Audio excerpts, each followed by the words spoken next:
இருக்கிறீங்களா? ஓம் சாந்தி பிரதர், குஷியா இருக்கேன்.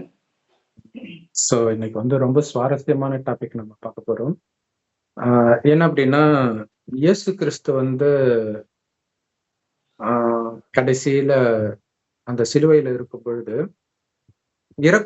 இறக்கிறதுக்கு முன்னாடி கடைசியா அவர் சொன்ன வார்த்தைகள் வந்து, பிதாவே என்னை ஏன் கைவிட்டீர் அப்படின்னு சொல்ற.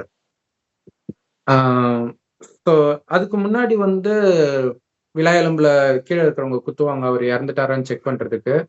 அப்ப பிதாவே இவர்களை மன்னியும்னு கேட்கிறார். இவங்க என்ன பண்றாங்கன்னு இவங்களுக்கே தெரியல. மன்னியும், நானே இந்த நிலைமையில இருக்கிறோம், இப்படி பண்றாங்களே, மன்னிச்சிடுங்க அப்படின்னு சொல்றாரு. சோ இதுதான் ஒரு பெரிய விஷயம். இப்ப சமீபமா அந்த வீடியோ வைரல் ஆகுது. ஏதோ பழைய பிளாக் அண்ட் ஒயிட் படத்துல இந்த மாதிரி இயேசுநாதர் எதனால ஃபேமஸ் ஆனார் தெரியுமா? அவர் 3 வருஷம் வேலை செஞ்சதுனாலயோ இறந்ததுனாலயோ கிடையாது. இப்படி சொன்னார் பாரு சிலுவையில அப்படின்ட்டு ஒரு சினிமாக்காரங்களுக்கு கூட அது தெரியுது. ஆனால் அதை விட்டுடுறாங்க. பிதாவே என்னை மன்னியும், பிதாவே என்னை ஏன் கைவிட்டீர்னு சொன்னார் இல்ல, அப்ப பிதா வேற யாரோ தானே, இப்ப இவரு கடவுள் இல்ல தானே. அது கரெக்ட் தான், அதெல்லாம் ஓகே தான். பட் அதுக்கு முன்னாடி எவ்வளவு பெரிய விஷயம் அங்க நடந்து இருக்குது இல்லையா? சோ அது அந்த அந்த ரகசியம் அதெல்லாம் தெரிஞ்சுக்கணும். அவர் பிதாவே என்னை ஏன் கைவிட்டீர்ன்றத குறிப்பாக முஸ்லிம்கள் எடுத்துக்கிறதுக்கு வந்து ஆஹ் ஏன் கைவிட்டாருன்றத பத்தி அவங்க யோசிக்கல. அது தெரியாது அவங்களுக்கு. பாருங்க, பிதாவேன்னு சொன்னார்ல, அப்ப பிதான்றது வேற யாரோ தானே. சரி, அப்ப அல்லாஹ்வை பிதான்னு முஸ்லிம்கள் ஏத்துக்கிறாங்களா? ஏத்துக்க மாட்டாங்கல்ல. அப்புறம் எதுக்கு நீங்க நீங்க பிதானே ஏத்துக்க மாட்டீங்கன்னா அப்ப வேற யாரையோ கூப்பிடுறாருன்னு தானே அர்த்தம் இல்லையா? சரி, ஓகே. இன்னைக்கு வந்து ஒரு மிகப்பெரிய ரகசியம் பார்க்க போறோம். ஒரு பாட்டு ஒண்ணு வரும் பழைய படத்துல, சலங்கை படத்துல வரும். கிருஷ்ணரை பற்றி அந்த பாட்டு, வான் போலே வண்ணம் கொண்ட, எனக்கு சரியா லைன் வரல, ஏதோ வந்தாய் கோபாலனே அப்படின்ட்டு ஒரு பாட்டு வரும். நல்லா இருக்கும் அந்த பாட்டு கேட்க. சோ அதுல நடுவுல என்ன லைன் வரும்னா, பெண்கள் உடை எடுத்தவனே, தங்கைக்கு உடை கொடுத்தவனே, ராசலீலை புரிந்தவனே, ராஜ வேலை தெரிந்தவனே அப்படின்ட்டு வரும். இப்ப பாத்தீங்கன்னா, பெண்கள் உடை எடுத்தவனேன்றது மகிமை கிடையாது. தங்கைக்கு உடை கொடுத்தவனே ஓகே, அது வேணா மகிமைன்னு சொல்லிடலாம். ராசலீலை புரிந்தவனேன்றது மகிமை கிடையாது. அங்க ராசலீலைன்றது பெண்களோட சுத்திட்டு இருக்கிறத சொல்றாங்க. ராஜ வேலையை தெரிந்தவனே அது ஓகே, பெருமை. இப்படி மாத்தி மாத்தி அவரை நிந்தனை பண்ற விஷயத்தையும் சேர்த்து சேர்த்து அதுவும் பெருமைன்ற மாதிரி பேசிட்டு இருக்கிற மாதிரி தான் இன்னைக்கு முஸ்லிம்கள் வந்து இயேசுவை கடவுளா ஏத்துக்கிட்டதுக்கு ஒரு முக்கியமான காரணமாக சொல்றது என்னன்னா, ஜெனரல் நம்ம வீடியோ எல்லாம் கமெண்ட்ல போடுவாங்க நிறைய இடங்கள்ல. என்ன பண்ணுவாங்க, உங்க சாமி யாராவது வந்து நான் எங்க பாவத்தை கழுவுறதுக்காக உயிர் தெழுந்தாராடா, ரத்தத்தை சிந்தினாராடா இப்படின்னு கேட்பாங்க. சோ அது வந்து அவங்களுக்கு பிடிச்சிருக்குது. அது நல்ல விஷயம்தான் இல்லையா? ஒரு இவங்களுடைய பாவத்தை இன்னொருத்தர் கழுவுறாங்க, அதுக்காக தன்னுடைய வாழ்க்கையை தியாகம் பண்றாங்கன்றது நல்ல விஷயம். ஆனா அதோட நிறுத்த மாட்டாங்க. அது ஒண்ணு கேட்பாங்க. இன்னொரு விஷயம் ஒண்ணு கேட்பாங்க. என்ன அப்படின்னா, இந்த சாமி எல்லாம் செத்து போனவங்கடா, வரலடா, எங்கால் தான் எப்பயும் உயிரோட இருக்காரு, பாரு உயிர் தெழுந்தார் பாரு. இது மாதிரி யாராவது உயிர்த்து வந்திருக்கிறாங்க? எங்க பாட்டி கூட இறந்து வந்திருக்கிறாங்க இல்லையா? இறந்து நிறைய பேர் காட்சி தெரியும், நிறைய பேருக்கு வரும். நிறைய பாட்டி, அப்பா அம்மா, சிலருக்கு காதலன், கணவன், மனைவி வரும். சோ இப்ப இங்க ஆனா இதுதான் அவங்க பெரிய விஷயமா சொல்றாங்க. பாரு, அவர் வந்து மரணத்தை வென்று விட்டார் அப்படின்னு சொல்றாங்க. இந்த வார்த்தையெல்லாம் கரெக்ட். பட் ஆனா இவங்க சொல்ற ஒரு விஷயம், உயிர் தெழுந்து வந்தார், அவரு இறந்து மீண்டும் மரித்து மீண்டும் உயிர் தெழுந்து வந்தாரே அப்படின்னு இவங்க எதை பெருமையாக சொல்றாங்களோ, எதை சொல்லி இதனாலதான் அவர் கடவுள்னு சொல்றாங்களோ, அது உண்மையில் மகிமைக்குரிய விஷயமே கிடையாது அப்படிங்கிறது அவங்களுக்கு தெரியாது. ஏன் மகிமைக்குரிய விஷயம் கிடையாது அப்படிங்கிற விஷயமே நமக்கு எப்ப தெரியுதுன்னா, பிரம்மகுமாரிகள் மூலமாக இறைவன் கடைசியில ஞானத்தை கொடுக்கிறார். இந்த 5000 வருட காலச்சக்கரம், இந்த பூமி ஆரம்பத்துல சொர்க்கமா தான் இருக்கும். இதே பூமி அடுத்தது இப்பதான் நரகம் ஆயிடுச்சு. 2500 வருஷம் கழிச்சு பாதி சொர்க்கம் பாதி நரகம். கடைசி 100 வருடத்தில் இறைவன் அவருடைய இருப்பிடமாக செம்பு நிறமான ஒளி உலகத்துல இருந்து வர்றார். இதைத்தான் பரந்தாமம் இந்துக்களும் பரலோகம்னு கிறிஸ்தவர்களும் சொல்றாங்க. சோ இங்க இருந்து வருவது கடவுள். அவர் யாரு? அவர் தான் சிவபெருமான். அவரைத்தான் பரமபிதான் கிறிஸ்தவர்கள் சொல்றாங்க. அல்லான்னு முஸ்லிம்கள் சொல்றாங்க. கடவுள் ஒருத்தர் தான். சோ நாளைக்கு சிவராத்திரி கூட கொண்டாடுறாங்க இல்லையா? சோ சிவனுடைய பிறந்த நாள் அது. நிறைய பேருக்கு அது தெரியாது. சிவனுடைய நிறைய பேருக்கு இல்ல, யாருக்குமே தெரியாது தமிழ்நாட்டை பொறுத்த வரைக்கும். ஏன்னா வடநாட்டுல கூட சிவ ஜெயந்தின்னு சொல்லுவாங்க. இது ஜெயந்தினாலே பிறந்த நாள் தான். சரி, அப்ப அவரு அப்ப கொண்டாடுறாங்கனாலே என்ன அர்த்தம்? அவர் வராரு. ஏன் நைட்டு கொண்டாடுறாங்க அப்படின்னா, இந்த எல்லைக்குட்பட்ட இரவில் வரல. 24 மணி நேரத்துல பாதி பகல் அந்த இரவு இல்ல. கலியுகமே இரவு. அந்த இரவுல வராரு. சோ அப்ப கடவுள் வர்ற இரவு எதுனா, பகல் எது அப்படின்னு தெரிஞ்சுக்கணும். இரவு தான் இப்ப நிறைய திருடுறது இதெல்லாம் பார்த்தீங்கன்னா, இரவுல தான் நடக்கும். இப்ப பகல்லே நடக்க ஆரம்பிச்சிருச்சு. காரணம், பகலும் இப்ப இரவு தான். அதுதான் அந்த இரவுடைய அர்த்தமே. அதாவது கலியுகத்தின் இறுதி. எப்ப இந்த திருடுறது, கொலை, கற்பழிப்பு இந்த மாதிரி விஷயங்கள்லாம் அதிகமாக இருக்கு. இதெல்லாம் ஒரு காலத்துல நைட் மட்டும் நடந்தது. இப்ப பகல்லையுமே நடக்குது இல்லையா? சோ அப்ப கலியுகமே அந்த இரவாக ஆகிருச்சு. இந்த இரவுல தான் சிவபெருமான் வர்றார். அந்த இரவின் உச்சத்துல வர்றார். துக்கத்தின் உச்சத்துல வர்றார். அதனால இது இரவு. சுகம் மட்டுமே நிரம்பிய இந்த சொர்க்கத்தை பகல்னும். இது கீதையிலே இருக்கும். சத்தியுகம், திரேதாயுகம் பிரம்மாவின் பகல், துவாபர கலியுகம் பிரம்மாவின் இரவுன்ட்டு இருக்கும். ஏன் பிரம்மா அப்படின்னு சொல்லப்படும்னா, கடவுள் கடைசின்னு வருவதும் ஒரு வயோதிகர் உடல் வர்றார். அந்த வயோதிகருக்கு கடவுள் பிரம்மான்னு பேர் வைக்கிறார். அவர் வாய் வழிய ஞானத்தை கொடுத்து புது உலகத்துக்கு நம்மை தகுதிப்படுத்துறார். இப்படித்தான் கடவுள் படைக்கிறாரே தவிர, இல்லாத உலகத்தை ஜூம் மந்திரகாலி போட்டு கடவுள் படைக்கிறது கிடையாது. சோ இப்ப இறைவன் பிரம்மா வாய் வழியாக கொடுக்கிற ஞானத்தை தான் பிரம்மகுமாரிகள் ராஜயோக தியான நிலையத்துல முரளி அப்படின்னு சொல்றோம். சோ பிரம்மா வாய் வழியாக ஞானத்தை கேட்டு இருக்கிறது என்னுடைய அப்பா சிவத்தந்தைன்னு யார் அடையாளம் தெரிஞ்சுக்கிறாங்களோ அவங்கதான் குமாரிகள். சோ இப்ப அந்த பிரம்மா வாய் வழியாக இறைவன் கொடுக்கிற அந்த ஞானம் முரளியில ஒரு மிகப்பெரிய ரகசியத்தை தினம் தினம் வெளிப்படுத்திக்கிட்டே இருக்கிறாரு. சோ இப்ப சமீபமா ஒரு விஷயம் வெளிப்படுத்தியிருந்தார். என்ன அப்படின்னா, மெயினா இறைவனுடைய ஞானம் என்னன்னா, சொர்க்கத்தில் காமம், கோபம், பற்று, பேராசை, அகங்காரம்ன்ற இந்த 5 விகாரம் இல்லாததுனாலதான் அங்க சந்தோஷமா இருந்தோம். அவ்வளவு அழகா ஆண்களும் பெண்களும் இருப்பாங்க. ஆனா சின்ன சலனம் கூட இருக்காது ஒருவரை பார்த்து ஒருவருக்கு. அங்க வைர வைடூரியம் நிரம்பிய மாளிகையில இருந்தா கூட ஏழை பணக்காரர்கள் இருப்பாங்க. ஏழையும் இங்கித்து கணக்குப்படி பாத்தீங்கன்னா பெரிய பணக்காரர் தான். பட் அவங்களுக்குள்ள கம்பேர் பண்ணும்போது ஏழை பணக்காரன் அவ்வளவுதான். அப்ப ஒருத்தருக்கு ஒருத்தர் வித்தியாசமா தான் இருக்கும். என்னை விட அவன் பணக்காரனா இருக்கானே அப்படின்ற அந்த பேராசையே இருக்காது, பொறாமையெல்லாம் இருக்காது. குழந்தைகள் மாதிரி பரிசுத்தமா இருக்கும். எப்படி அது சாத்தியம்? இயேசு கூட சொல்றார், குழந்தைகள் மாதிரி பரிசுத்தமாகாம நீங்க சொர்க்கத்துக்கு வர முடியாதுன்னு சொல்லியிருப்பாரு. அப்ப குழந்தைங்களுக்கும் பெரியவங்களுக்கும் உள்ள முக்கியமான வித்தியாசமே காமம் தான். குழந்தைங்களுக்கு அது தெரியாது. சோ அப்ப அந்த மாதிரி பரிசுத்தமாகணும். சொர்க்கத்தில் எப்படி அது சாத்தியமா இருந்துச்சுன்னா, அவங்க யாருமே தங்களை அழியக்கூடிய உடல்னே நினைக்கல. இந்த உடலை இயக்கக்கூடிய ஆத்மா நான், அதாவது உயிர், அது புருவ மத்தியில நட்சத்திரமா ஜொலிக்கினால்தான் இங்க போட்டு வைக்கிற பழக்கம் இருக்கு.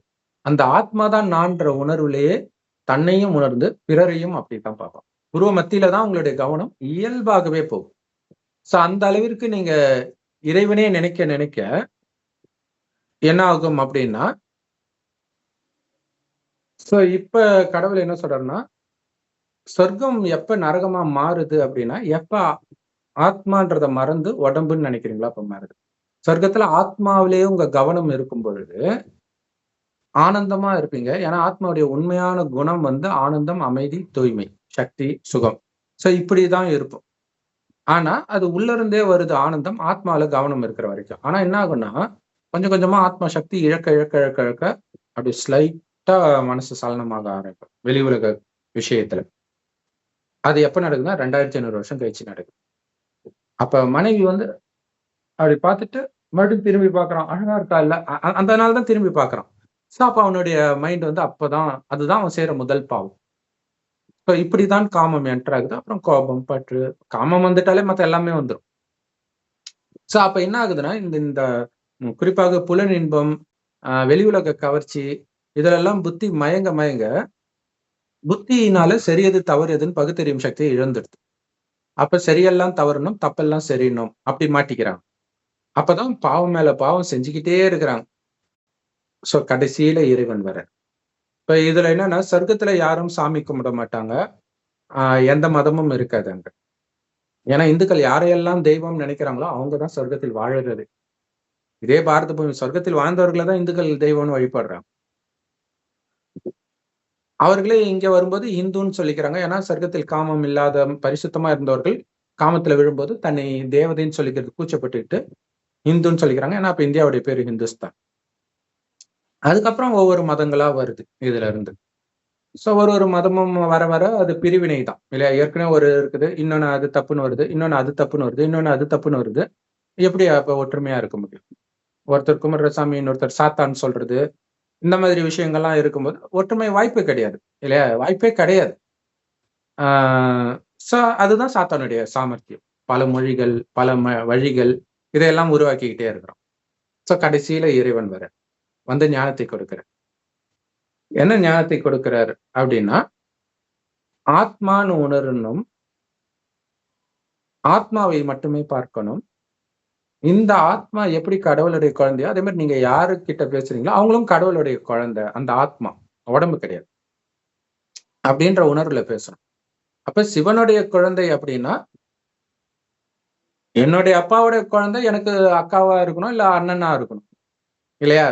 இவ்வளவுதான், வேற எந்த உறவும் கிடையாது. சகோதரன் சகோதரியை தவிர வேற எந்த உறவும் இருக்க முடியாது. அப்படி இருங்கன்றார். அப்பதான் காமத்தை வெல்ல முடியும். உங்க கணவனா இருக்கட்டும், மனைவியா இருக்கட்டும், கடவுளுடைய குழந்தை தானே, அப்ப அவங்க சகோதரி தானே. இது பைபிள்ல வரும். பைபிள்ல அப்ரஹாம் வந்து தன்னுடைய மனைவி எல்லாருக்கிட்டும் சகோதரின்னு தான் இன்ட்ரடியூஸ் பண்ணுவார். இன்னைக்கு பிராமணர்களே ஏனான்னு தானே கணவனை கூப்பிடுவாங்க பெண்கள். சோ அவங்களே அறியாம அதை பண்ணிட்டு இருக்கிறாங்க. சோ இப்ப இறைவன் வந்து சொல்றாரு, இதுக்கெல்லாம் காரணம் வந்து உண்மையான பிராமணர்கள் நாம தான், பிரம்மகுமாரிகள் தான். ஏன்னா பிராமணர்கள்னா பிரம்மாவின் வாய் வழியா பிறந்தவர்கள் இருக்கு. அதோடைய அர்த்தம் என்னன்னா, பிரம்மா வாய் வழியா சிவனுடைய ஞானத்தை கேட்டு நிச்சய புத்தி வருகிறது இப்ப. சோ நாம தான் உண்மையான பிராமணர்களும் கூட. இப்ப ஆத்மான்னு வந்து பரமாத்மாவை நினைவு செஞ்சுக்கிட்டே இருக்கணும், பரமபிதாவை நினைவு பண்ணிக்கிட்டே இருக்கணும். இவ்வளவுதான், வேற எதுவும் கிடையாது. சோ எதை பார்த்தாலும் கேட்டாலும் உங்களுடைய கவனம் சிவனோடு மட்டும் இருக்கணும். அவர் கொடுக்கிற ஞானத்தை மட்டுமே கேட்கணும். அது பிரம்மகுமாரிகள் மூலமாக முரளி அப்படின்னு இருக்கு. யூடியூப் வெப்சைட்ஸ்ல எல்லாத்துலயும் ஃப்ரீயா இருக்கும். பிரம்மகுமாரி ராஜயோக சென்டர்ல முழுக்க முழுக்க ஃப்ரீயாக கிடைக்குது. ஸோ அந்த வெப்சைட், யூடியூப் அந்த லிங்க் எல்லாம் வந்து டிஸ்கிரிப்ஷன்ல கொடுக்குறோம், அவசியம் பார்த்து பயன்பெறு. ஸோ அதுல கடவுள் என்ன சொல்றாரு சமீபமா அப்படின்னா, இப்ப இந்த வெளி உலகத்தை பார்த்தும் பார்க்காம கேட்டும் கேட்காம இருங்கன்ற. சோ இதோடைய நினைவு தான் பாத்தீங்கன்னா, காந்தாரி தன்னுடைய கணவன் பார்க்காத உலகத்தை அவர் வந்து பிறவி குருடர் திருதராஷ்டிரன். அந்த உலகத்தை நானும் பார்க்க மாட்டேன் அப்படின்னு கண்ணை கட்டிக்கிறாங்க கல்யாணம் ஆனவனே.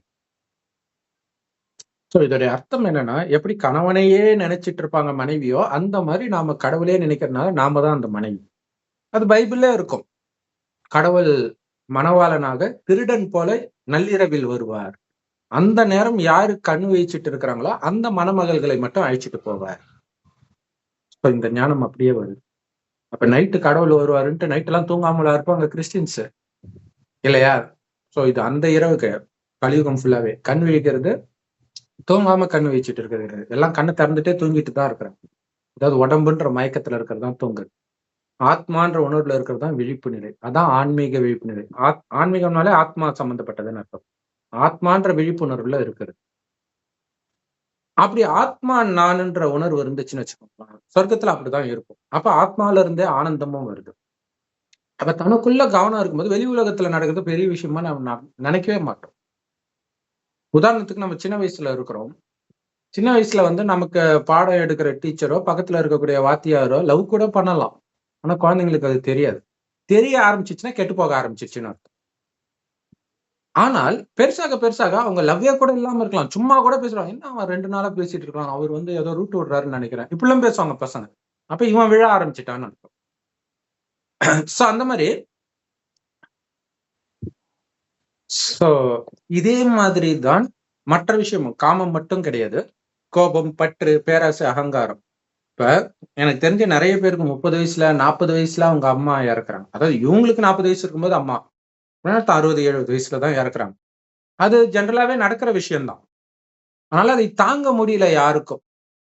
எப்படி இவங்களுக்கு 40 வயசு ஆயிடுச்சு, கல்யாணம் ஆயிருக்கும் அல்லது கல்யாணம் ஆகாம கூட இருப்பாங்க. பட் அந்த துக்கத்தை அவங்களால தாங்க முடியல.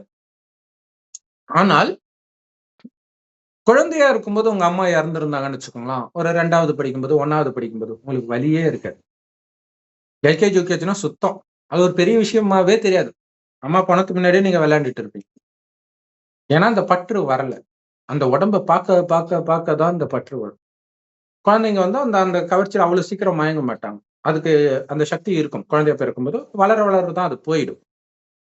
அப்படி இப்ப கடவுள் சொல்றாரு, முழுக்க முழுக்க ஆத்ம உணர்வுல நீங்க வந்துட்டீங்கன்னா, காமம், கோபம், பற்று, பேராசை, அகங்காரம்னா என்னன்னே தெரியாத நிலைய உங்களால அடைய முடியும். அப்படின்னு கடவுள் சொல்றாரு. ஆனா நம்ம எங்க வாழ்ந்துட்டு இருக்கிறோம்?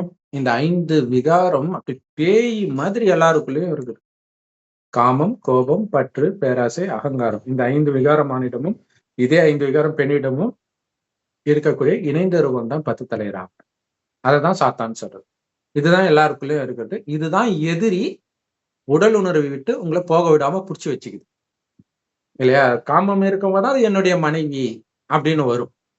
அப்ப அவளுக்கு ஏதாவது ஒண்ணு ஆச்சுன்னா துடிக்கிறது, கணவனுக்கு ஏதாவது ஒண்ணு ஆச்சுன்னா மென்டல் ஆயிடுறது, குழந்தைக்கு ஏதாவது ஒண்ணு ஆச்சுன்னா கேட்கவே தேவையில்ல.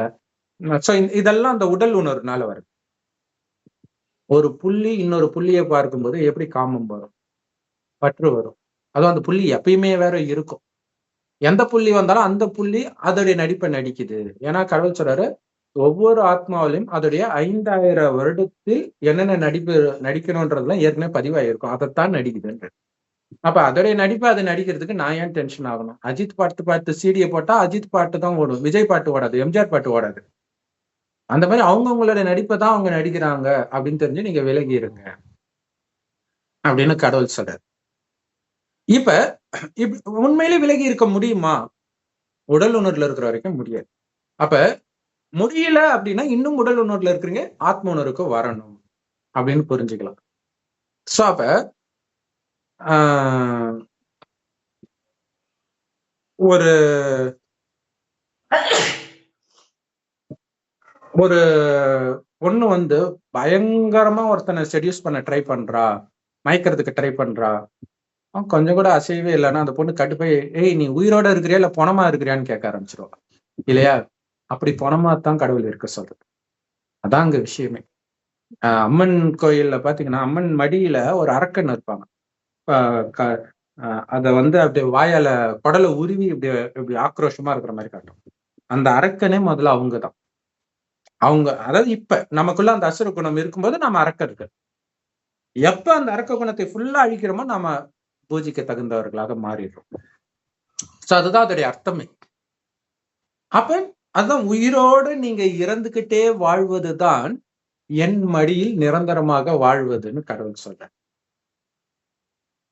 சோ இதுதான் மர்ஜீவா வாழ்க்கை. உயிரோடு இருந்துகிட்டே இறந்து வாழ்வது. நீங்க வந்து எப்ப வந்து மரணத்துல இருந்து ஏந்திரிக்கணும், சொர்க்கத்துல வந்துதான் ஏந்திரிக்கணும்ன்ற. இங்க ஏந்திரிக்கிற சொர்க்கத்துல மறந்துடும். மறந்து தானே அங்க இந்த ஞானம் கொடுக்க யாரும் கிடையாது. ஏன்னா இங்க இருக்கிற எல்லாமே உங்களுக்கு துக்கத்தை கொடுக்குது. எல்லாமே உங்களுக்குள்ள விஷத்தை ஏத்துது. காமம், கோபம், பற்று, பேராசை, அகங்காரம். அப்ப வெறும் ஆத்மாவை பாக்குறோம்னா என்ன அர்த்தம்? ஜென்ரலா ஆத்மா எப்ப தனியா இருக்கும்? உடம்பை விட்டு வெளில வந்தாதான். அதுக்கு பேரு மரணம். அது மாதிரி நீங்களுமே வெளில வந்ததா நினைச்சுக்கோங்க. உங்களை வெறும் ஒலிப்புள்ளியா நினைச்சுக்கோங்க. பிறரையும் ஒலியாக நினைங்கள் அப்படின்னு கடவுள் சொல்றேன். இப்போ உதாரணத்துக்கு மோசஸ் முதல்ல கடவுளை பார்க்கும்போது ஒரு முள்ளுச்செடி எரியும். அங்க சத்தம் கேட்கும். நானே கர்த்தர் அப்படின்ட்டு பேசுறேன். இப்ப கடவுளை உண்மையிலே ஒலிப்புள்ளியா இருக்கிறாரு. அது பெருசா காட்டுறாங்க பக்திக்கு புரியணுன்றதுக்காக. ஆனா அதுவுமே அவங்க புரிஞ்சுக்கிறது கிடையாது. பட் ஒளியா இருக்கிறாருன்றது அதுல வந்துடுது. இப்ப உண்மையிலே கடவுள் வெறும் ஒலிப்புள்ளியா பேச முடியுமானா பேச முடியாது. உடல் இருந்தா தான் அவரும் பேச முடியும். அதனாலதான் ஒரு வயோதிகர் உடல்ல வராரு. வந்து இந்த ஞானத்தை கொடுக்கிறார். அந்த வயோதிகருக்கு பிரம்மான்னு பேர் வைக்கிறார். சோ அந்த பிரம்மான்றவரை நம்ம பார்த்தாலும் நம்ம கவனம் பிரம்மா கிட்ட போகாது, பூர்வ மத்தியில இருக்கக்கூடிய கடவுள் பேசிட்டு இருக்கிறாரு அப்படின்னு அந்த ஒளிப்புள்ளியிலேயே கவனம் இருக்கணும்னு கடவுள் சொல்றார். இதோடைய நினைவு தான் அங்க பைபிள்ல வந்து மோசஸ் ஒளியை பார்த்தார். அங்க ஒரு மனிதன் இருக்கிறார். ஆனா எந்த இடத்துல இருக்கிறாரு? கலியுக காடு எரியிற நேரத்தில் அவர் வருகிறார். அதான் உலக அழிவின் போது வருகிறார். அதனாலதான் அங்க முள்ளு செடி எரியிற மாதிரி காட்டுறாங்க. அவ்வளவு அர்த்தம் இருக்கு. ஆக்சுவலா ஒரு விதத்துல சொன்னீங்கன்னா அந்த முள்ளு செடி தான் பிரம்மா. இல்ல காமம், கோபம், பற்று, பேராசை, அகங்காரம்ன்ற முள்ளு இருக்குது ஒவ்வொரு மனிதனுக்குள்ளும்.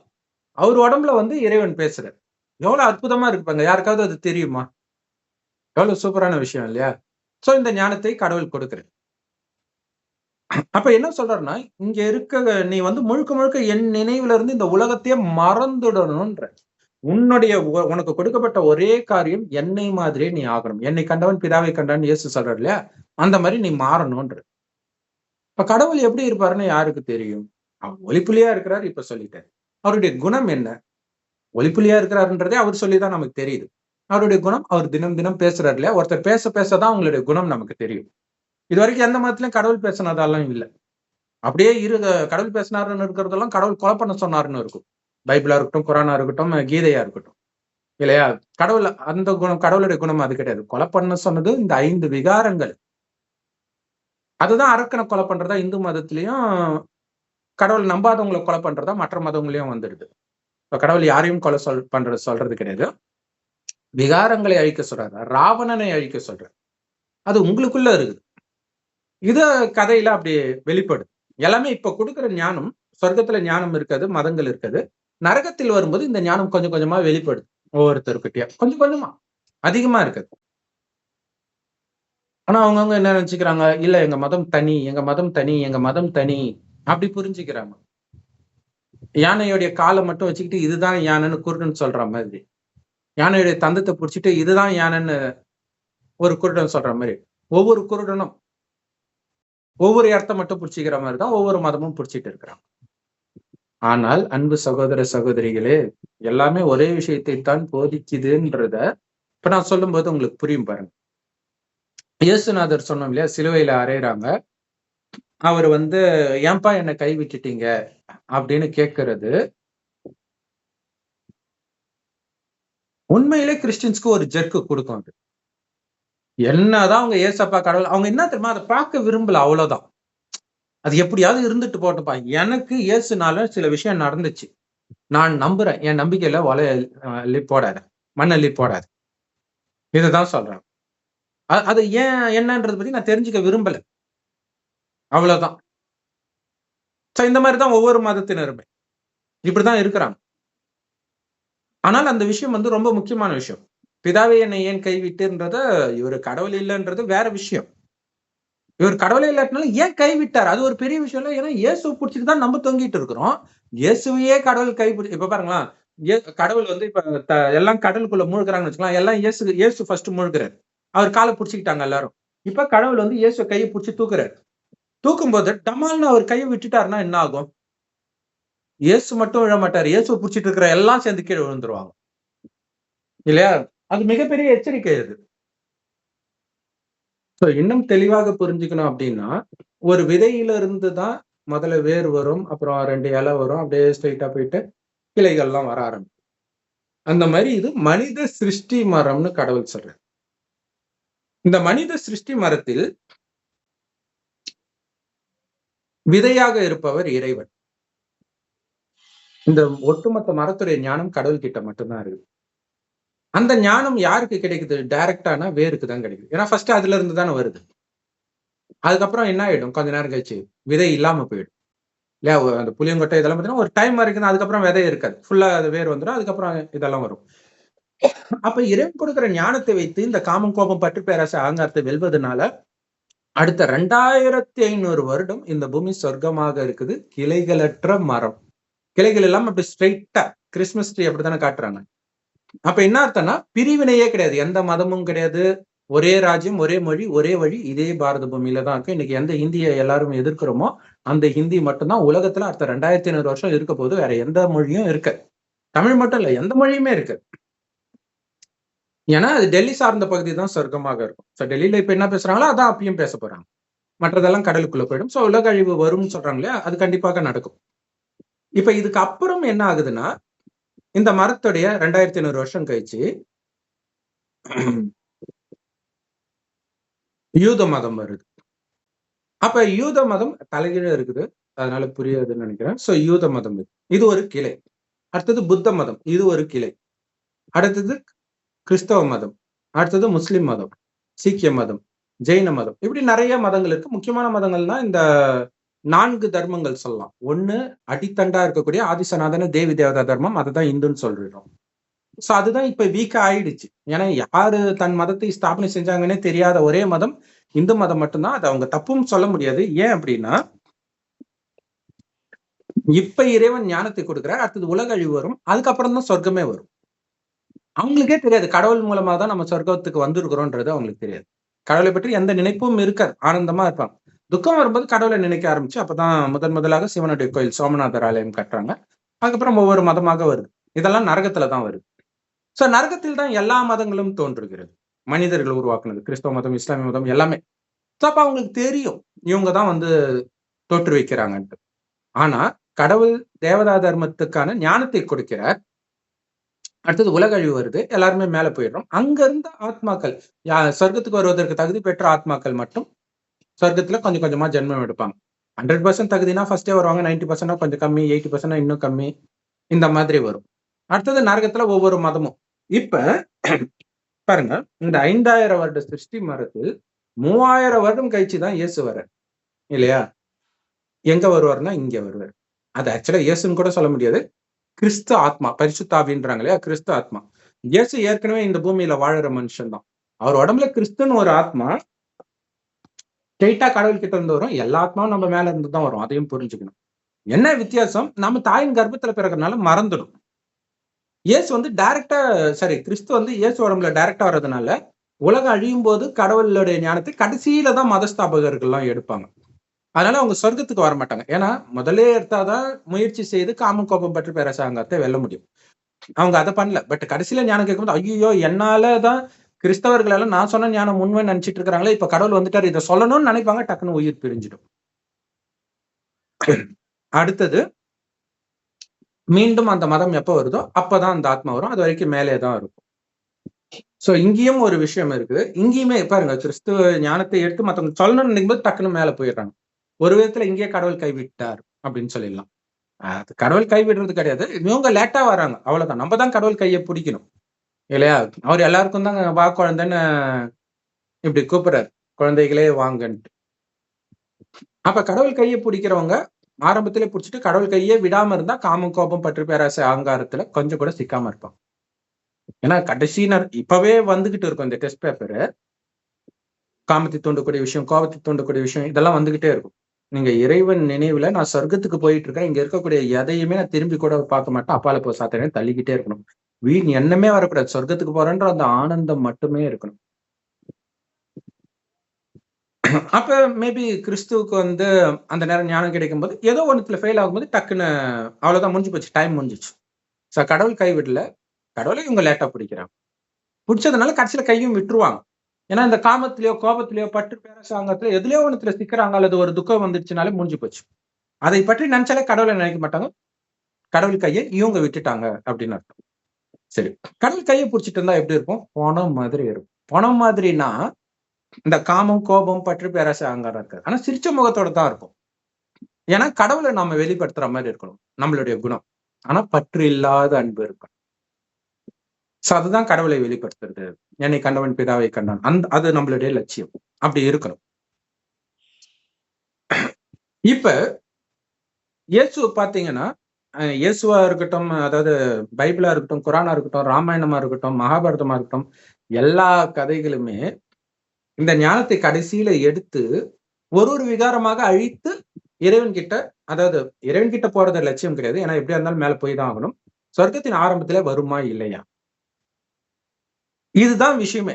அந்த பாதை தான் ராமாயண கதை, மகாபாரத கதை, இயேசு கதை, எல்லா கதையுமே. நிஜத்தில் அவர்களுடைய வரலாறு கிடையாது, அதை புரிஞ்சுக்கணும். அதனாலதான் கதையெல்லாம் ஒரே மாதிரியா இருக்கும். மோசஸ வந்து பெட்டியில வச்சு அனுப்புவாங்க, இங்க பார்த்தா கர்ணனை பெட்டியில வச்சு அனுப்புவாங்க. எல்லாமே அப்படியே நிறைய விஷயங்கள் அப்படியே இருந்துகிட்டே இருக்கும். இல்ல நான் அதை பார்க்கவே மாட்டேன்னா அதுக்கு யார் என்ன பண்ண முடியும்? கண்ணை மூடிட்டு இருட்டுன்னு சொன்னா என்ன பண்றது? இப்ப கடவுள் வந்து சொல்றாரு, இந்த இது ராமாயணம் கதை பாருங்க. ராமருக்கு வந்து திருமணம் ஆகுதா? அப்ப திருமணம் ஆகுறதுக்கு முன்னாடி பாத்தீங்கன்னா சிவதனுச உடைப்பார். ஆக்சுவலா சிவதனுசை ஏத்ததான் செய்யணும், ஆனா உடைஞ்சிருது. உடைஞ்சிருதுன்னா என்ன அர்த்தம்? சிவனுடைய வழியை மீறிடுறார், காமத்தில் விழுந்து விடுகிறார். காமம்னா என்ன அர்த்தம்? அந்த மனம் சலனம் ஆகுது இல்லையா, சீதையை பார்த்து அவர் விழுந்துடுறாரு, அங்க ஃபெயில் ஆகுறாரு. சோ இந்த பாதையில் ஃபெயில் ஆகி கொஞ்சம் கொஞ்சமா வர்றதுதான். அதுக்கப்புறம் பாத்தீங்கன்னா அந்த பொன்மானை பார்த்த உடனே மயங்கிறாங்க. அந்த பொன்மானன்றதை நீங்க காமமா வச்சுக்கலாம், அல்லது வேற எந்த பற்றா வேணாலும் வச்சுக்கலாம். அது ஒரு உண்மையாக காட்டப்பட்ட விஷயம் தான் அது. சோ அதுக்கு சீதையும் மயங்குறாங்க, ராமரும் மயங்குறாங்க, அங்கேயும் விழுந்துறாங்க. அப்ப ராவணன் கத்திட்டு போயிடுறான். அதான் காமம் கோபம் பற்று பேராசை அகங்காரம், இதுதான் ராவணன் சொன்னோம் இல்லையா, அதுக்கு விழுந்துறான்.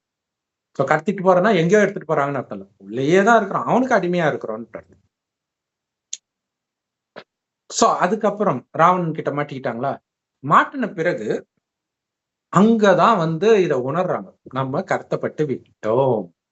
இப்ப கடவுள் சொல்லும்போது நமக்கு தெரியுது. ஆமா, இந்த உலகத்தையே ஆண்டிட்டு இருந்த நாராயணனாக இருந்தவர்கள் நாம. இன்னைக்கு அனைத்தையும் இழந்திருக்கிறோம். அதனாலதான் சீதை அங்க நகை இல்லாம இருக்கிற மாரி காட்டியிருப்பாங்க. போற வழியில அந்த நகையெல்லாம் கீழ போட்டுக்கிட்டே போவாங்க. ராமர் வந்து அடையாளம் கண்டுபிடிச்சு வரணும்ன்ட்டு கதைப்படி இருக்கும். ஆனா அதோடைய அர்த்தம் என்னன்னா, அந்த நகை வந்து குணத்தை குறிக்கிற விஷயம். ஒரு குணமாக இழந்துகிட்டே இருக்கிறாங்க. ராவணன் பிடியில சிக்கும்போது. ஏன்னா ராவணன் இங்கேயே வர ஆரம்பிச்சிட்டான். கொஞ்சம் கொஞ்சமா காமம், கோபம், பற்று, பேராசை வரும்போது கடவுள் கொடுத்த அந்த அலங்காரம், குண அலங்காரத்தை இழந்துகிட்டே இருக்கிறோம்னு அர்த்தம். அதனால சகோதர சகோதரிகளே, உண்மையிலே ராவண ராஜ்யம் இலங்கை கிடையாது. ஒட்டுமொத்த உலகமும் இலங்கை தான். கடந்த 2500 வருஷமாக ராவணனுடைய ராஜ்யம், அதாவது சாத்தானுடைய ராஜ்யம் தான் நடக்குது. இயேசு இருக்கும்போதும் அவரு ராவண ராஜ்யத்துல தான் வர்றாரு. அப்ப இயேசுவை இட்டுட்டு போய் ஒரு கோபுரத்தின் மேல வச்சுட்டு, இந்த இடத்த எல்லாம் உனக்கு கொடுக்குறேன் இப்படின்ட்டு ஆசை காட்டிக்கிட்டாரு. அதே மாதிரி சரி, நீ கடவுளுடைய குழந்தைன்று எங்க மேல இருந்து குதி பார்ப்போம், உன் கடவுளுக்கு காப்பாத்துறாரா பார்ப்போம் அப்படின்ட்டு சாத்தான் சொல்லுவான். அதெல்லாம் பரிச்சை பண்ணக்கூடாதுன்னு சொல்லப்பட்டிருக்குது. அப்படி அதுக்கு எதிரான விஷயத்த பேசிட்டு வர. அப்படி எங்க சொல்லப்பட்டிருக்குன்னு தெரியல ஆக்சுவலா. ஏன்னா பழைய ஏற்பாடுல பரிச்சித்து தான் பாக்குறாங்க ஒவ்வொரு இதுவுமே. மொத்தத்துல என்னன்னா, இந்த சந்தேகம் வருவதை இடம் கொடுக்காதீங்கன்னு அர்த்தம். அதுல சொல்லப்பட்டிருக்குன்னு அர்த்தம் கிடையாது. சந்தேகத்தை வரவிடக்கூடாது. டக் டக்குன்னு கட் பண்ணணும். சோ இந்த செய்தி அதுல இருக்குது. மற்றபடி தனியா இட்டுட்டு போயிட்டு வச்சாரு அப்படி கிடையாது. அந்த ஆசை இல்லையா? திடீர்னு இந்த இடத்த சொத்து பிரச்சனை எல்லாம் வருது இல்ல, அவன் சொத்தையும் நம்ம அபகரிச்சிடலாம் என்ன இப்ப, இந்த மாதிரி ஆசையினால செய்யற பாவம், இந்த மாதிரி நிறைய பாவங்கள், காமத்தினால நடக்கிற பாவங்கள், இந்த மாதிரி இதுக்கெல்லாம் புத்தி விலகாம புத்தி சிக்காம இருக்குதா? டக்கு டக்குன்னு எல்லாருமே விழுந்துட்டு இருப்பாங்க. சோ அப்படி சிக்காம நம்மளை அழைச்சிட்டு போறதுக்கு தான் கடவுள் வந்திருக்காரு. ஏன்னா நீங்க விழ விழ என்னாங்கன்னா மீண்டும் மீண்டும் கலியுகத்திலே பிறப்பீங்க. ஏயாவது அலைஞ்சிட்டு இருப்பீங்க. சோ இங்க இருந்து தப்பிக்கணும். முதல்ல சொர்க்கத்துக்கு வரணும். அதுக்கு முன்னாடி இங்க கணக்க முடிச்சிடணும். கணக்கு முடிக்கிறதுன்னு ஒண்ணு இருக்குது. அது என்னன்னா, நீங்க இதுக்கு முன்னாடி பல ஜென்மம் எடுக்கும்போது அப்பா அம்மா, கணவன் மனைவி, குழந்தை, சொந்தக்காரங்க நிறைய பேரோட கணக்கு வச்சிருப்போம். அதெல்லாம் கடன் பட்டு இருக்கும். சோ அதெல்லாம் இப்ப முடிக்கணும். அவங்கதான் டார்ச்சர் பண்றவங்களா வருவாங்க. இப்ப கொடுமைக்கார கணவன், கொடுமைக்கார மனைவி, மாமியார், மேலதிகாரி, இந்த மாதிரி நிறைய வரும். இதை எப்படி முடிக்கிறது அப்படின்னா, இறைவன் என்ன சொல்றாருன்னா, உங்களுக்குள்ள இந்த காமம், கோபம், பற்று, பேராசை, அகங்காரம் இருக்கிற வரைக்கும் அவங்க உங்களை டார்ச்சர் பண்ணிக்கிட்டே இருப்பாங்க. இல்லன்னு நீங்க நிரூபிச்சிட்டீங்கன்னா போயிடுவாங்க. சின்ன வயசுல நாங்க படிக்கும்போது ஒரு கதை ஒண்ணு இருக்கும். 2 நண்பர்கள் காட்டுக்கு போவாங்க. போகும்போது இருட்டிடும். டக்குன்னு ஒரு புலி வரும். ஒருத்தன் மரம் ஏற தெரியும், ஏறிடுவான். இன்னொருத்தன் என்ன பண்ணுவான், டக்குன்னு படுத்துக்குவான். அந்த புலி வந்து அப்படி மோந்து பார்த்துட்டு அப்படியே போயிடும். செத்துட்டான் இருக்குன்ட்டு. அவன் மூச்சு விடாம படுத்துக்குவான். அதுக்கப்புறம் அந்த பையன் இறங்கி வந்து, அந்த புலி உன் காதுல என்ன சொல்லிச்சுன்னு கேட்பான். நண்பனை நம்பாதன்னு சொல்லிச்சு அப்படின்ட்டு. அது ஒரு காமெடியா இருக்கும். ஆனா அங்க என்ன ஒரு விஷயம்னா, அவன் உயிரோட இருந்திருந்தான்னா அது புடிச்சு தின்னுட்டு இருக்கும். போனான்ட்டு போயிடுச்சு. அந்த மாதிரிதான் இந்த மாயைன்ற புலி கூட கலியுகவாசியாக நான் இருக்கிறேன்னு நீங்க நிரூபிச்சிட்டீங்கன்னா மாட்டிக்குவீங்க. இல்லையா? ஒண்ணும் இல்ல. பெரும்பாலும் இந்த கள்ளத்தொடர்புல பார்த்தீங்கன்னா, ஒரு வினாடி பார்வையில வருது. ஒரு ஒரு ஏடாகூடமான வார்த்தையில வருது. ஒன்ஸ் நீங்க விழுந்துட்டீங்கன்னா, அடுத்து திரும்பி வர முடியாது. அப்படி வரக்கூடிய சக்தி இருந்தா முதல்ல நீங்க விழுந்தே இருக்க மாட்டீங்க. நிறைய பேர் ஏன் மாட்டிக்கிட்டு வெளில வர முடியலன்னா அதுதான்.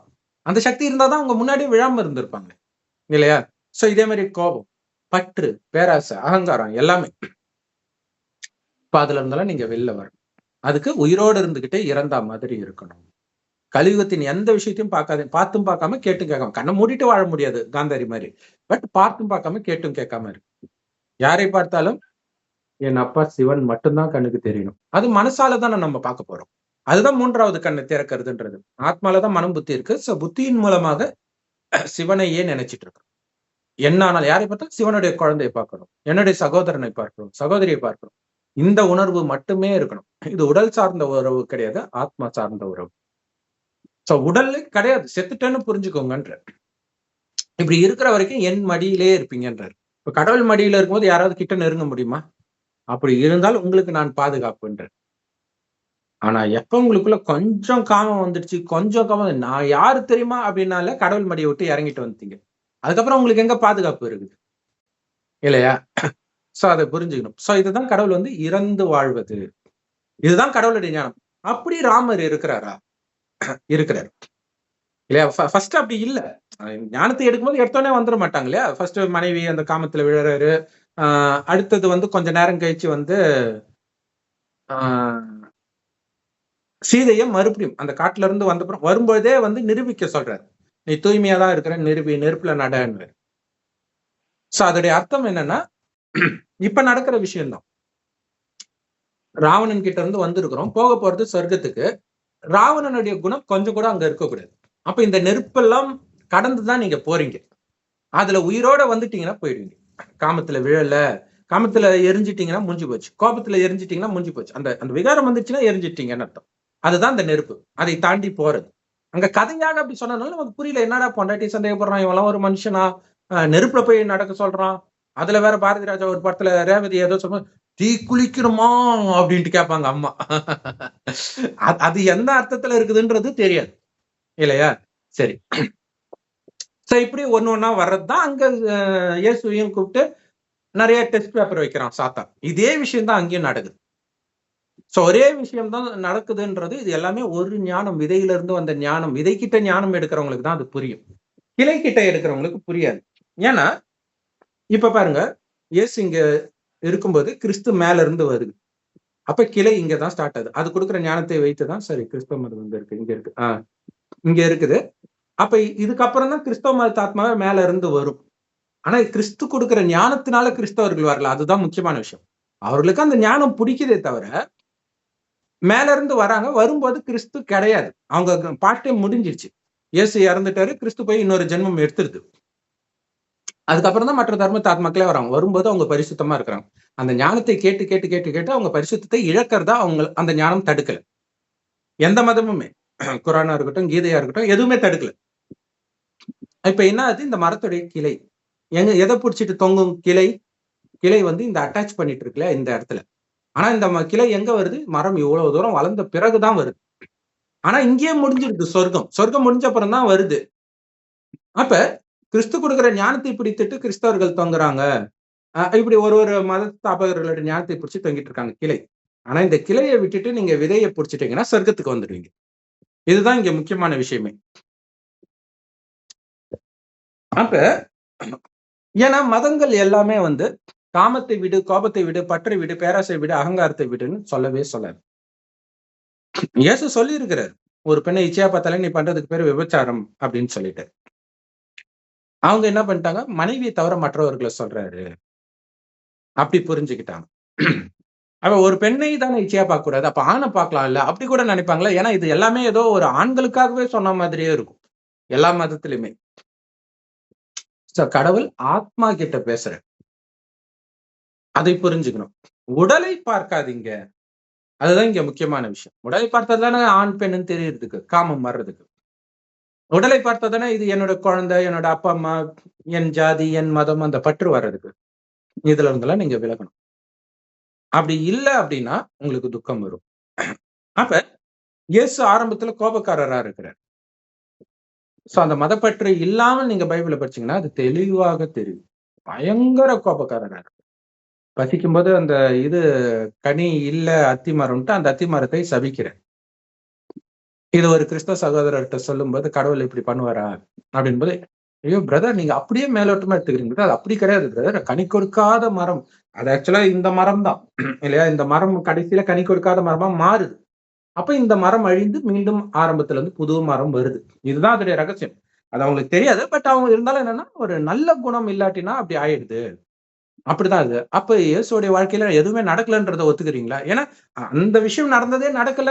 அதுக்கு வேற அர்த்தம்னா அப்ப அந்த கதை இயேசுடைய கதை இல்லைன்னு ஒத்துக்கிறீங்களா? அப்படின்னா அவங்களுக்கே தெரியல. அதுதான் விஷயம். சோ நிஜத்தில் நடந்த கதை எப்படி எல்லா கதையும் ஒரே கதையா இருக்கும்?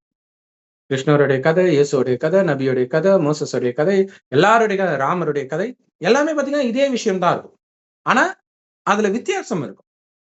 கிருஷ்ணர் பாத்தீங்கன்னா இவருக்கு வர எல்லா பிரச்சனையும் கிருஷ்ணருக்கும் போதும், ராமருக்கு வர்றது. ஆனா சிரிச்ச முகத்தோடவே இருப்பார். அதுதான் பாஸ். ஆனா ராமர் டென்ஷன் ஆவாரு, அழுவாரு, மனைவி போகும்போது அழுவாரு. இதெல்லாம் நடக்கும். சரி, இப்ப பாத்தீங்கன்னா சீதை வந்து அந்த அக்னி பரீட்சையை வச்சுட்டு அப்புறம் ராணியா ஏத்துக்கிறாரு. ஏத்துக்கிட்டதுக்கு அப்புறம் மக்கள் வந்து சந்தேகப்படுறாங்க அப்படின்ட்டு துரத்திட்டார் கதைப்படி. இதோடைய அர்த்தம் என்னன்னா, எப்ப கடத்திட்டு போறாங்க, எப்ப காட்டுக்கு போறாங்கன்னா, கல்யாணம் ஆன உடனே போறாங்க. காமத்துல விழுந்த உடனே, அதாவது காமம் வந்த உடனே கலியுக காற்றில் சிக்கிக்கிட்டோம், நரகத்தில் சிக்கிக்கிட்டோம்னு அர்த்தம். இப்ப இதுல இருந்து வெளியில வரணும். அதற்கான ஞானம் இப்ப கடவுள் கொடுக்கிறார்ல. இந்த இடத்தில் நடக்கிற விஷயம் தான் ராமாயணம், மகாபாரதம், பைபிள், குரான் எல்லாமே இதோடைய நினைவாக எழுதப்பட்டதுதான். வெளிப்படுது. அப்ப சீதை வந்து மத்தவங்க சந்தேகப்படுறாங்கன்னு மீண்டும் துரத்திடுறாரு. அதோடைய அர்த்தம் என்னன்னா, இப்ப மனைவியே துரத்திட்டார். மனைவின்ற உறவை துரத்திட்டார். சீதையை துரத்தல. அந்த உறவு மனைவினா அந்த காமம் இருந்ததுல அது கட் ஆயிடுச்சு. அப்ப காமம் போயிடுச்சுன்னா ஒரு ஆணும் பெண்ணும் ஒன்னா இருக்கிறாங்கன்னா அது சகோதரன் சகோதரி ஆயிடும். அதனால காட்டுக்கு போகும்போது லக்ஷ்மணன் தன்னுடைய சகோதரன் லக்ஷ்மணனையும் கூட்டிட்டு போவார். யாராவது பொண்டாட்டியோட தனியா போகும்போது தம்பியும் கூட்டு போவாங்களா? அப்ப அதோடைய அர்த்தம் என்ன அப்படின்னா, இந்த சீதையை சகோதரனாக மாத்தணும். ஏன்னா உடல் தான் ஆண் பெண், ஆத்மா ஆண் தான். அதாவது சொத்து, அப்பாவுடைய சொத்து ஆண் குழந்தைங்களுக்கு தான் அந்த காலத்துல எல்லாம் வரும் இல்லையா? அதனால கடவுளுடைய சொத்து அனைவருக்கும், ஆணுக்கு பெண்ணுக்கு எல்லாருக்கும் வருது. இப்ப எல்லாருமே கடவுளை பொறுத்த வரைக்கும் ஆண் தான். அனைத்து ஆத்மாக்களும் ஆண் தான் அர்த்தம். இப்ப சீதையை சகோதரனாக மாத்தணும்ன்றதுதான் அவருடைய லட்சியம். அப்ப ரெண்டுத்துக்கும் இடையில நடக்கிற போராட்டம் தான் சகோதரனா, மனைவியா, மீண்டும் மீண்டும் உடல் உணர்வுலயே வந்துட்டு இருக்கிறேன். இப்ப சீதை வந்து அதை வென்று வருகிறார்கள். வந்த பிறகு சீதை போயிடுறாங்க, தனியா போயிடுறாங்க. அதே மாதிரி இப்ப ராமர் திருப்பி அனுப்புறாரு அப்படின்னா காமத்தை வென்று விட்டார். இப்ப சகோதரனா இருக்கார். இப்ப சகோதரனா இருந்தாலும் பாசம் இருக்கும்ல, பற்று இருக்கும்ல, காமம் போனாலும். இப்ப இதை வெல்லணும். இது கடைசியில பாத்தீங்கன்னா லக்ஷ்மணனையும் அனுப்பிடுறாரு. அது கதைப்படி வேற ஒரு காரணம் வரும்னு வச்சுக்கோங்க. அனுப்பிடுறாரு. அடுத்தது கடைசியில வந்து யமன் வருவான் ராமரை பார்க்க, உயிரை பறிக்க. அப்ப நானும் உங்களை பத்தி ரொம்ப நினைச்சிட்டு இருந்தேன் சமீப காலமா. ஏன்னா இங்க ஞானமே இந்த உடலை விட்டு மேல போய் சொர்க்கத்துக்கு வர்றதும். அதற்குதான் ஆத்மா உணர்விலே இருங்க, கடவுள் நினைவிலே இருங்க. இப்ப சராய நதியில போய் அப்படியே அமைதியா குளிப்பார். இப்ப வந்து அழுதுகிட்டு இதெல்லாம் கிடையாது. ஆனந்தமாக உடலை விட்டு உயிர் பிரியும். அப்படியே தேவதையா போற மாதிரி காட்டுவாங்க. இது ராமர். சீதையை பாத்தீங்கன்னா, அங்க கதைப்படி பாத்தீங்கன்னா ஏதோ ஒரு காரணத்துக்காக வருவாங்க காட்டுல இருந்து மீண்டும். வரும்போது கோபமா எனக்கு ரொம்ப நரக வேதனை தாங்க முடியல, பூமாதேவியை என்னை அழைச்சிட்டு போ அப்படின் போது பூமி பொழக்கும். அப்ப அவங்க எப்படி சரீரத்தை விடுறாங்க? துக்கத்துல சரீரத்தை விடுறாங்க. ராமருக்கும் சீதைக்கும் வித்தியாசம் பாத்தீங்களா? சரீரத்தை விடுறதுல.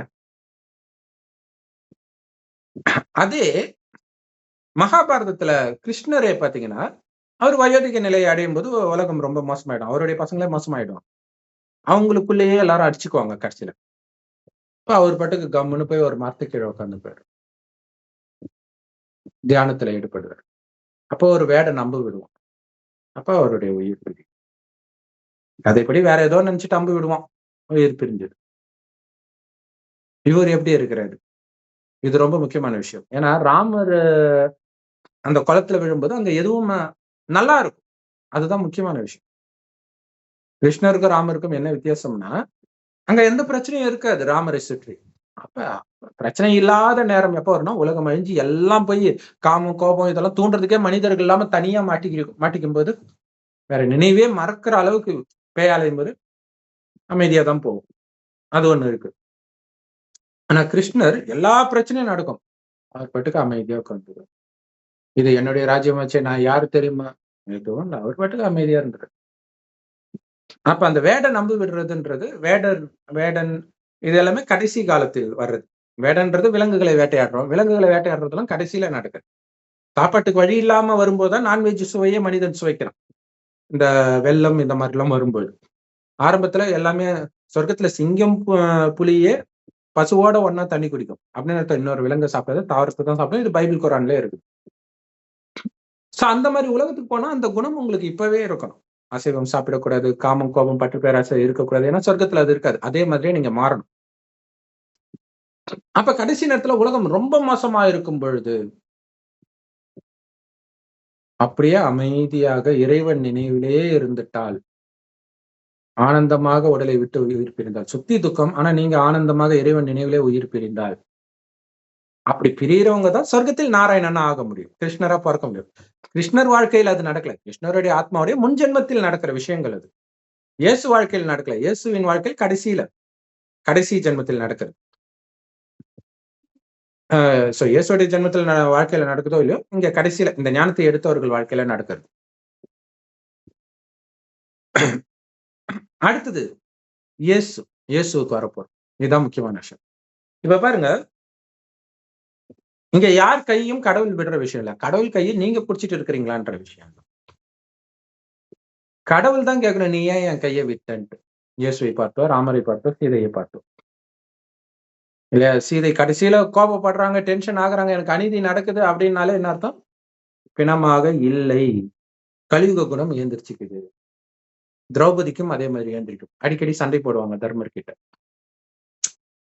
கட்சியில அந்த இமயமலை நோக்கி நடந்து போகும்போது முதல்ல திரௌபதி தான் விழுந்து இறந்து போவாங்க. அடுத்தது ஒவ்வொரு சகோதரனா இறப்பாங்க. ஏன் அவங்க இறக்குறாங்கன்றதெல்லாம் ஒரு அர்ஜுனன் வந்து பீமன் வந்து கேட்டுக்கிட்டே இருப்பாரு தர்மர் கிட்ட. அவர் சொல்லுவாரு, திரௌபதிக்கு அழகா இருக்கிறன்ற திமிரு, இந்த மாதிரி ஒரு விஷயமா சொல்லுவாங்க. அதனால இறக்குறாங்க. ஆனா இதெல்லாம் சொல்லிட்டு இருக்கும்போது கடைசியில பீமனுமே இறந்துருவான். ஆனா இத சொல்லும்போது கூட திரும்பி பார்க்க மாட்டாரு. அவர் பாட்டுக்கு நேரா போய்க்கிட்டே இருக்காரு. இல்லையா? சுத்தி இருக்கிறதுல எதுலயும் அவருடைய புத்தி கவனம் வரல. சோ அப்ப அவரு தான் சொர்க்கத்துக்கு போறாரு எடுத்தோடனே. சோ எப்படி இறக்குறாங்க ஒவ்வொருத்தருன்றதுதான் இங்க முக்கியமான விஷயம். இறக்கும் போதுதான் நீங்க கடவுள் கையை பிடிக்கிறீங்களா இல்லையான்றது. கடைசி டெஸ்ட் பேப்பர், ஒரு வினாடி டெஸ்ட் பேப்பர். இயேசு ஏன் கடவுள் கையை விட்டார் அப்படின்னா உங்களுக்கு தெரியும். சோ நம்ம சொன்ன மாதிரி ஃபர்ஸ்ட் அவரு அடுத்தது பாத்தீங்கன்னா, அதே மாதிரி இயேசு வந்து எல்லாரையும் விபச்சார சந்ததியினருன்னுவாங்க. ஆனா அதுக்கு அர்த்தம் இருக்குது. ஏன்னா நரகத்தில் காமம் வர ஆரம்பிச்சிருக்கு. அதுக்கப்புறம் தான் அவர் பிறக்கிறார்.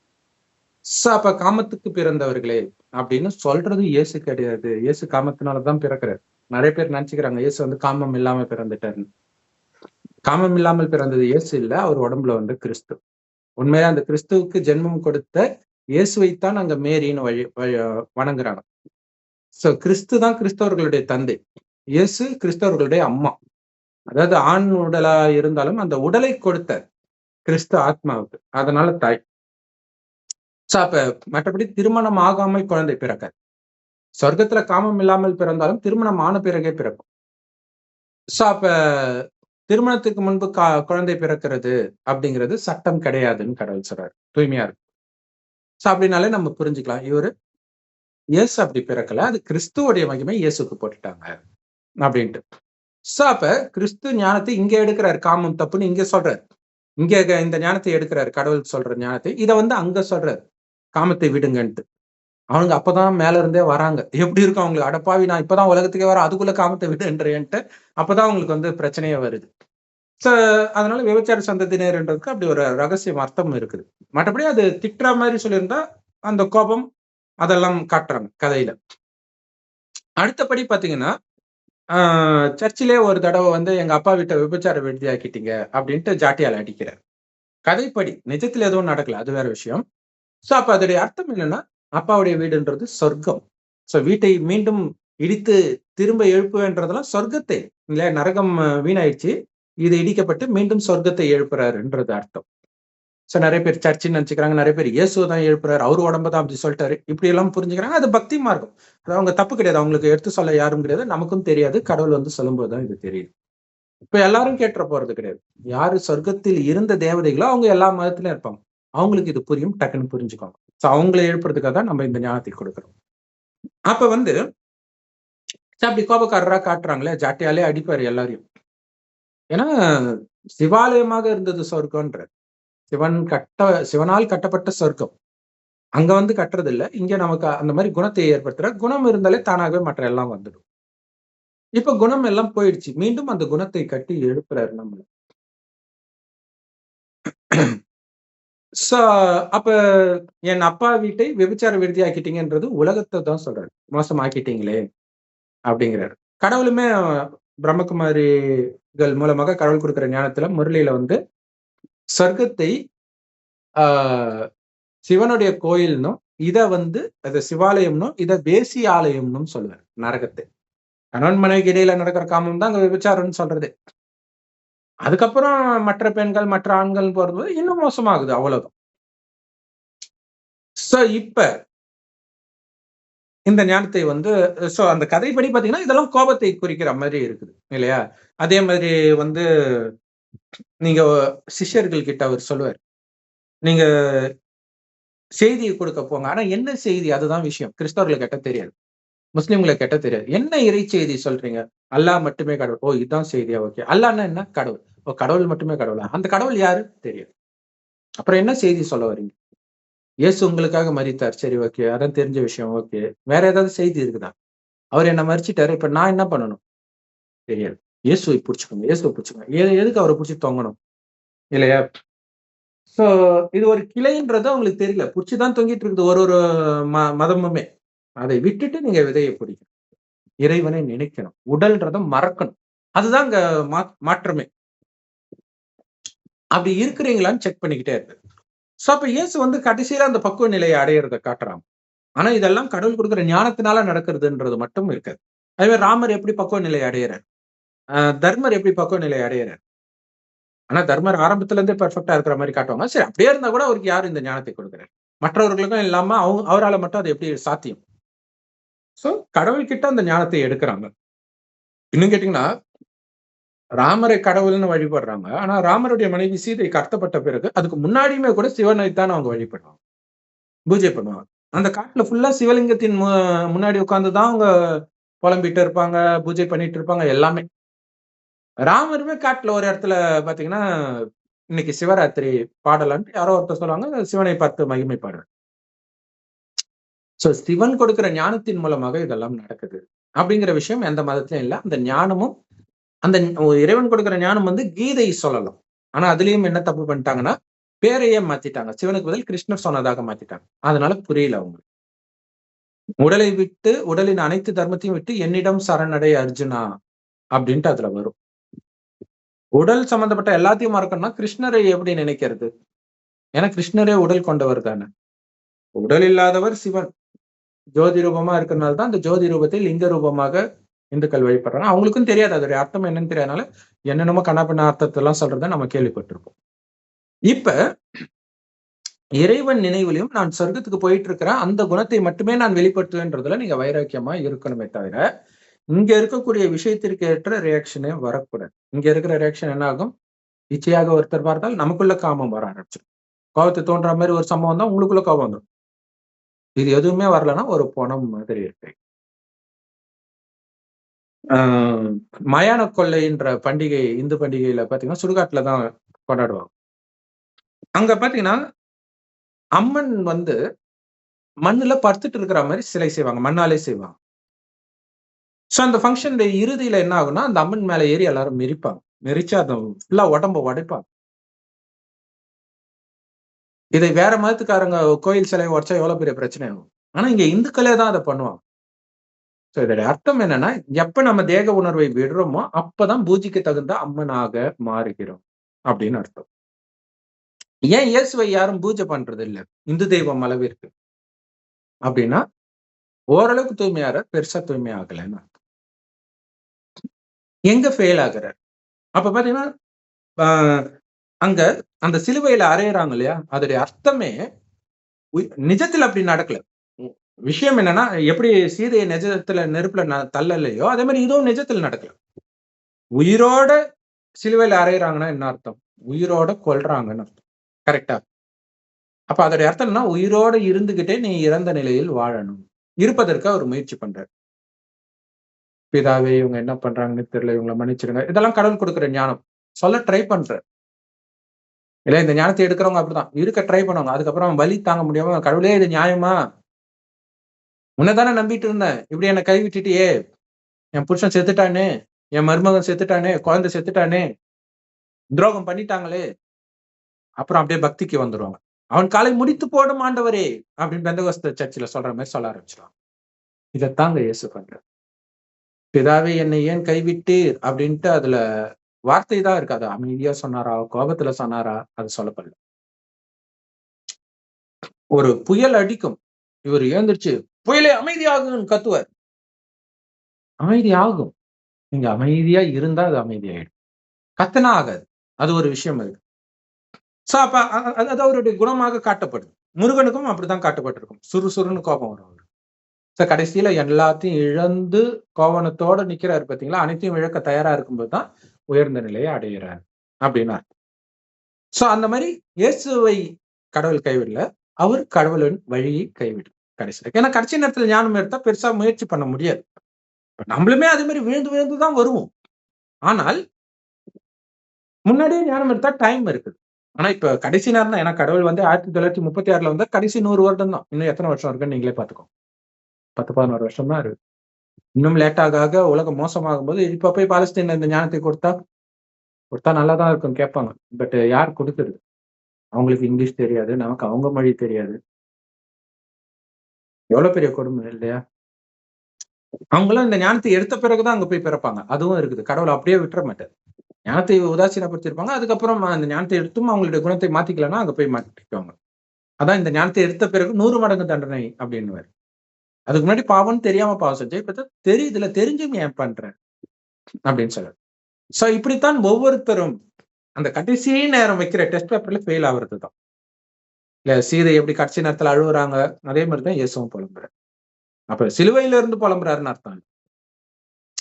நீ குணமா இருக்கணும். திடீர்னு அந்த கலியுகத்தின் குணம், ஐயோ இப்படி பண்ணிட்டியே அப்படின்னு கேட்கறது தான். எனக்கு கைவிட்டியே, உனக்கு கண்ணு இல்லையா முருகா அப்படின்னு வணங்குவாங்க இல்லையா? அந்த விஷயம் தான் அவர் பண்றாரு. அங்க இறக்க வேண்டிய நேரத்துல அவர் இறக்காம ஏஞ்சிட்டாருன்றதான் இறந்து உயிர் தெழுந்தார். இது உண்மையிலே நிந்தனை. அவங்க பெருமை அது வந்து ஒரு பெரிய விஷயமாக சொல்லப்படுறது. அதுலதான் ரகசியம் இருக்குதுன்னு அர்த்தம். அது எப்ப தெரியும்? கடைசியில தான் தெரியும். அதனாலதான் வெளிப்பாடுன்ற விஷயத்த பைபிள்ல கடைசியில வச்சிருக்கிறாங்க. அதுல எதுவும் வெளிப்படல. கடைசியில இறைவன் இந்த ஞானத்தை கொடுக்கும்போது இதுக்கெல்லாம் என்ன அர்த்தம்ன்றதை நம்ம வெளிப்படுத்துறோம். இப்ப கடவுள் வெளிப்படுத்துறாரு, அதை நாம வந்து சொல்லிட்டு இருக்கோம். சோ இதுதான் உண்மையான அர்த்தம். ஆனா இது எல்லாருக்கும் புரியாது. பைபிள் பழைய ஏற்பாடுல படிச்சா தெரியும். அவரே சொல்லுவார், இது இப்படி இப்படி இருக்கும். ஆனா நீங்க இதை ஃபாலோ பண்ண மாட்டீங்க. ஃபர்ஸ்ட் எனக்கு புரியல ஏன் இப்படி இருக்கிறாங்க. ஏன்னா அப்ப நாஸ்திகனா நான் கேட்டேன். ஒரு இறைவனுடைய ஞானத்தை கேட்க தான் இதுக்கு இதுதான் அர்த்தம். ஏன்னா கடவுள் சொல்றாரு, இந்த 5000 வருட காலச்சக்கரத்துல என்ன நடக்குதோ அதுதான் திரும்ப திரும்ப நடக்கும். 5000 வருஷம் முன்னாடி இதே நாள் இதே வீடியோ நான் போட்டிருந்தாதான் இப்பவும் போடுவேன். நீங்களும் அப்ப கேட்டு மாறி இருந்தாதான் மனம் மாறுவீங்க. இல்லாட்டினா என்ன பண்ணுவீங்க? கிளையை விட மாட்டேன்டான்னு கிளையே புடிச்சிட்டு கிளை முறிஞ்சிட்டு விழும்போது நீங்களும் விழுந்துருவீங்க. மரமே எரிய போகுது, விதைக்கு வந்துருங்க. புது கண்ணு இப்ப நட ஆரம்பிச்சிட்டேன். அப்போ விதையா இருக்கக்கூடிய இறைவனை பிடித்து வரணும். ஏன்னா இறைவன் கிட்ட இருக்கிற ஞானம் தான் கொஞ்சோண்டு எடுத்துட்டு வந்து யூத மதம் வருது. இன்னும் கொஞ்சோண்டு எடுத்துட்டு வந்து புத்த மதம் வருது. அந்த கொஞ்சத்துல அப்படியே கண்ணு காது மூக்கெல்லாம் வச்சு விஸ்தாரப்படுத்தி அந்த கொஞ்சமும் தெரியாத மாதிரி பண்ணிடுறாங்க. சோ அந்த விஸ்தாரத்தெல்லாம் கட் பண்ணிட்டு பாருங்க, இதுதான் இந்த சாரம் அமிர்தம் அப்படின்னு நாங்க கொடுக்கிறோம். சோ இந்த அமிர்தம் புரியறதுக்கே சக்தியும் வேணும், அதிர்ஷ்டமும் வேணும். ஆனா இவ்வளவு நேரம் நீங்க பொறுமையா கேட்டு இருந்தீங்கன்னா கண்டிப்பா நீங்க தேவதை ஆத்மா தான். மனம் சஞ்சலத்தோட கேட்டு இருந்தாலும் கூட, ஆனா நீங்க அமைதியாவே கேட்டிருந்தீங்கன்னா அப்படியே உங்க காலில் விழுந்துக்கும்னா சத்தியமா நீங்க தேவதை ஆத்மா தான், டவுட்டே கிடையாது. அதுவும் ஆரம்பத்திலே வர ஆத்மாவா இருப்பீங்க. ஓம் சாந்தி. தேங்க்ஸ் ஃபார் வாட்சிங். கடவுள் கிட்ட போறது லட்சியமே கிடையாது. நீங்க விரும்பினாலும் விரும்பினாலும் அடிச்சு உதச்சாவது மேல இட்டு போயிடுது. ஏன்னா இந்த உலகம் அழிந்தால் தான் மீண்டும் சொர்க்கமாக மாறும். அதுக்குதான் உலக அழிவு நடக்குது. வேற எங்கேயோ சொர்க்கமா இருந்தா இதை எதுக்கு அழிக்கணும்? யோசிச்சு பாரு. ஏன் கடைசியில எழுப்புவார்? எல்லாம் பணம் மாதிரி கிடக்குறாங்க. இப்ப எழுப்புறாரு ஞானத்தை கொடுத்து, நீ உடம்பு கிடையாது ஆத்மான்னு உணர்றது. சோ இங்க எழுப்புறது வேற அர்த்தம். அதை புரிஞ்சுக்கணும். இயேசு உயிர் தெழுந்தாருன்றது 3 நாள் கூட அவரால் தாங்க முடியலன்றாங்க. 3 நாள்ல ஏஞ்சிட்டாருன்னா என்ன அர்த்தம்? முடியல, அந்த கலியுக குணம் வந்துடுச்சு அப்படின்னு அர்த்தம். சோ இதுல கவனமா இருக்கணும். அது எல்லாமே அந்த கடைசி நொடியில நடக்குது. இப்பத்துல இருந்து நீண்ட காலம் அந்த பயிற்சி பண்ணாதான் கடைசி நேரத்துல எனது யாரும் இல்லை இறைவன் மட்டுமே அப்படின்றது இருந்துகிட்டே இருக்கணும். இதை ஈஸியா சொன்னா சின்ன வயசுல ஒரு புக்ல ஒண்ணு படிச்சது. ஏதாவது ஒண்ணுனா வாட் அப்படின்னு மைண்ட் சொன்ன அடுத்த செகண்டே சோ வாட்ன்னு கேட்கணும். வாட்னே சொல்ல விடாதீங்க. ஏன் எதுக்குன்ற கேள்வியே இருக்கக்கூடாதுன்ற. அதனால என்ன அப்படின்னா, ஆனா அது கடவுள் என்ன சொல்றாரு? கொஸ்டின் மார்க் கமாலும் போடாதீங்க, முற்றுப்புள்ளி, ஃபுல் ஸ்டாப்.